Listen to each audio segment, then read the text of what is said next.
தவிக தலைவர் விஜய் நாளை திருவாரூர், நாகப்பட்டினம் ஆகிய மாவட்டங்களில் பிரச்சாரம் மேற்கொள்ள உள்ள நிலையில் தொண்டர்கள் என்னவெல்லாம் செய்யக்கூடாது என்ற பட்டியலை கட்சி தலைமை வெளியிட்டுள்ளது. இது தொடர்பான முழு விவரங்களோடு இணைந்திருக்கிறார் நமது செய்தியாளர் மகேந்திரன். மகேந்திரன், வணக்கம். விவரங்களை பகிரலாம்.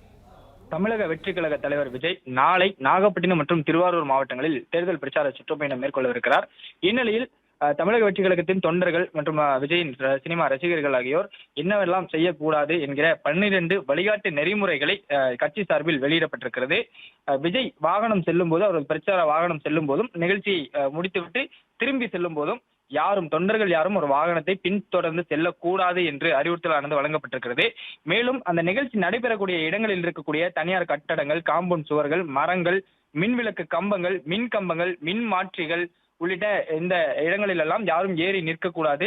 பொதுமக்களுக்கு இடையூறு ஏற்படும் வகையில் யாரும் செயல்படக்கூடாது என்ற அறிவுறுத்தலையும் கட்சி சார்பில் வழங்கப்பட்டிருக்கிறது.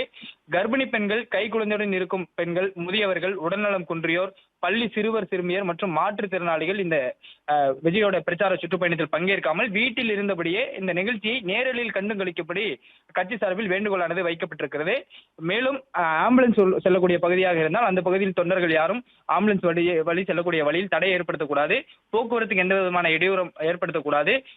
பொதுமக்களுக்கு எந்தவித பாதிப்பும் ஏற்படுத்தாத வகையில் தொண்டர்கள் செயல்பட வேண்டும் என்று அறிவுறுத்தலானது வழங்கப்படுகிறது. இவ்வாறாக காவல்துறையின் கட்டுப்பாடுகளை மதித்து செயல்பட வேண்டும் என்ற அறிவுறுத்தல்கள் என 12 வழிகாட்டு நெறிமுறைகளை கட்சி சார்பில் வழங்கப்பட்டிருக்கிறது. பிளே ஸ்டோர் மற்றும் ஆப் ஸ்டோரில் இருந்து பாலிமர் செயலியை QR கோடு மூலம் பதிவிறக்கம் செய்யுங்கள். செய்திகளை உடனுக்குடன் பெறுங்கள்.